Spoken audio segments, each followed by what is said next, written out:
Welcome to the Belated Tech Channel's 50th edition of the Space and Tech History Rewind.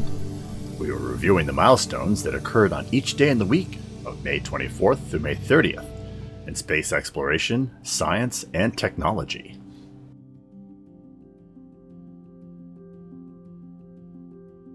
May 24th, 1883. The Brooklyn Bridge was opened over the East River, New York City, USA on this date. Crossing 1,600 feet of navigable water with a single span, what was then regarded as the greatest engineering feat still stands in service today and remains the world's only stone-towered steel-cabled bridge. Twice the size of the Niagara Suspension Bridge and 4 times the longest non-extension spans ever attempted, the total length of this colossal structure is 6,927 feet. The roadbed is 80 feet wide and at an elevation of 186 feet above high water. Building began on January 2, 1870. Civil engineer John Roebling, and after his death, his son Washington Roebling, worked on its construction for 13 years.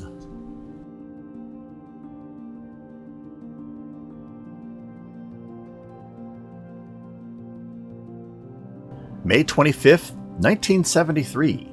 The Skylab 2 mission to the US's first and only space station, Skylab, was lifted to orbit on a Saturn 1B rocket on this date.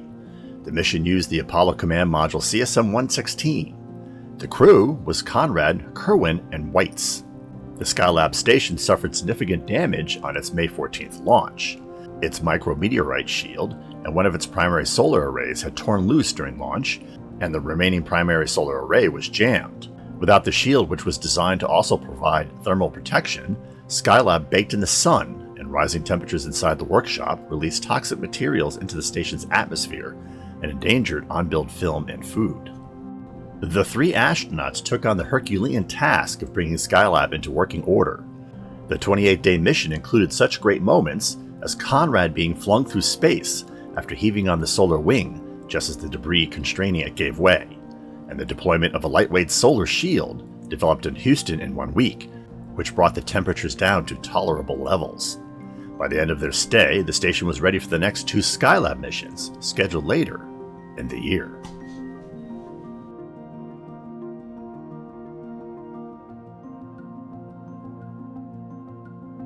May 26, 1927. The last Ford Model T motor car ceremoniously rolled off the assembly line on this date, watched by its inventor, 63-year-old Ford Motor Company CEO Henry Ford, at the factory in Highland Park, Michigan. Thus ended the production of the Model T after 19 years during which some 15 million vehicles had been built. Henry Ford, with his son Edsel, then company president, drove the final iconic black coupe 14 miles to the Dearborn Engineering Laboratory. There it was parked besides 2 other historic Ford vehicles. The very first automobile built by Henry Ford, road tested on June 4, 1896, and the prototype for the Model T car, introduced October 1, 1908. Ford celebrated by briefly driving each car in turn. The entrepreneur would live another 20 years. He died on April 7, 1947.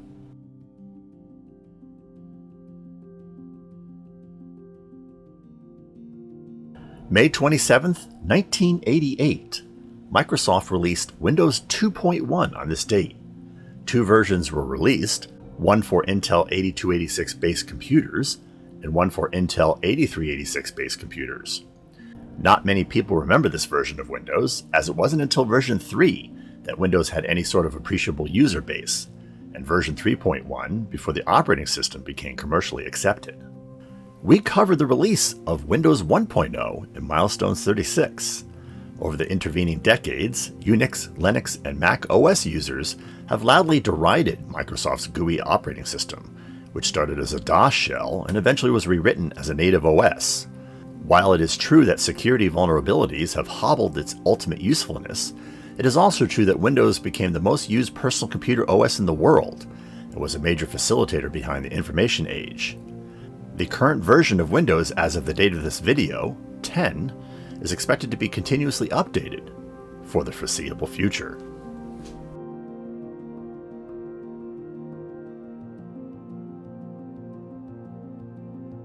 May 28, 1959. a committee was formed in the state to develop COBOL, or Common Business Oriented Language. The group of researchers drawn from several computer manufacturers and the Pentagon designed a program for business use that saw easy readability and as much machine independence as possible. IBM adopted COBOL as its primary development language in 1962, and by 1970, COBOL had become the most widely used programming language in the world. COBOL has been updated several times, most recently in 2014 to include object-oriented classes like that found in C++ and Java. Despite these changes, COBOL's use has steadily declined since 2000, and few universities teach the language. Nonetheless, COBOL is still heavily used in the financial industry, as newer structured languages have proven difficult to adapt to the data and format-reliant requirements typical in COBOL applications. In 2021, IBM still is heavily invested in COBOL for enterprises, and companies such as Micro Focus offer client-level COBOL development tools.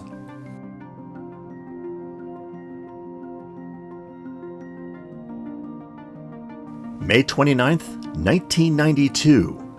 Apple Computer CEO John Sculley first announces the coming release of the Newton Personal Digital Assistant at the Consumer Electronics Show in Chicago on this date. Although there was not a fully functioning prototype available, the Newton technology is demonstrated, including how to order a pizza by moving topping icons onto a pie and then faxing the order from the device. The Newton was Apple's first major new product line since the Macintosh was released 8 years earlier. Development problems delayed the Newton's release until August of 1993, and when it was released, it was not as user-friendly as expected and was a commercial flop. Shortly after his return, Steve Jobs discontinued the Newton in 1998. Apple learned from its mistakes, and when the company released the iPhone in 2007, it became the premium PDA standard.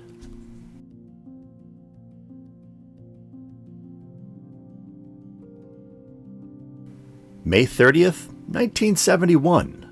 Mariner 9 was lifted to its Mars trajectory on an Atlas III rocket from the Cape Canaveral Air Force Station's Launch Complex 36B on this date.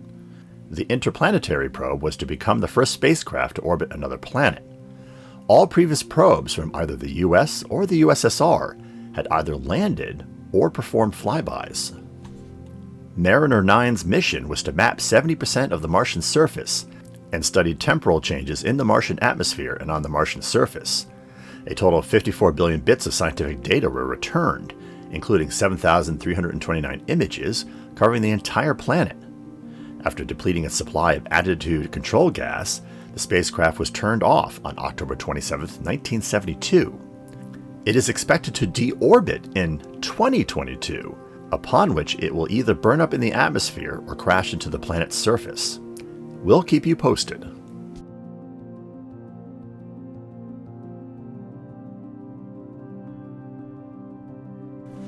Before we get to the current event of the week, we wanted to see if you enjoyed this 50th episode of Belated Tech's The Space and Tech Rewind. If so, click that like button. Did you agree with our choices, or are there other events that were better? Go ahead and share with us by dropping a comment below. And if you have suggestions for an event in the future, we'll take those too. We'll credit events we pick for future videos to those viewers that post them. We hope you have been enjoying our content. Have we earned your subscription to our channel? If yes, and you have not yet taken the opportunity as of yet to subscribe, please take a moment to do so now and click the bell notification icon so you don't miss upcoming videos. We want to continue delivering great content to you. You can always unsubscribe, and subscribing is free. On May 14th, 2021, the CCP's Zhurong rover landed on the Mars surface after its release from the Tianwen-1 orbiter. It was China's first independent interplanetary expedition, and from all accounts, a wildly successful one. Without NASA's and Roscosmos' benefit of decades of unmanned interplanetary space travel experience, the success of the Tianwen-1 mission is quite remarkable. The European Space Agency provided China with ground support for the launch and early Earth orbit phase, and later during its trip to Mars, as well as data and expertise to support the selection of potential Mars landing sites. Initial images from the lander and the release video from the orbiter were released to the public on May 21st. Zhurong is equipped with 6 science payloads including an instrument for analyzing surface elements of minerals, panoramic and multispectral imagers, a climate station, a magnetometer, and a ground-penetrating radar. The mission purportedly aims to return data on potential water ice deposits, weather, topography, and geology, complementing science carried out by missions from other space agencies.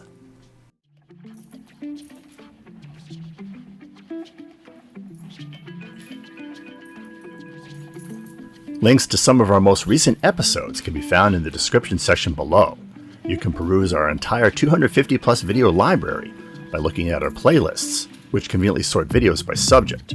We announce all new videos on our microblogging accounts, as well as in the community feed for this channel.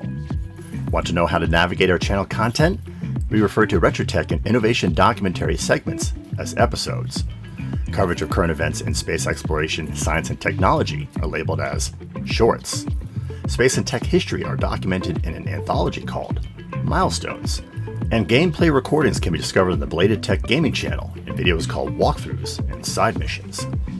Stay connected by occasionally checking our Instagram feed and Minds page, where we post content from our upcoming episodes and from episodes past that you may have missed, and where we cover current news and events related to channel content. Thanks for watching.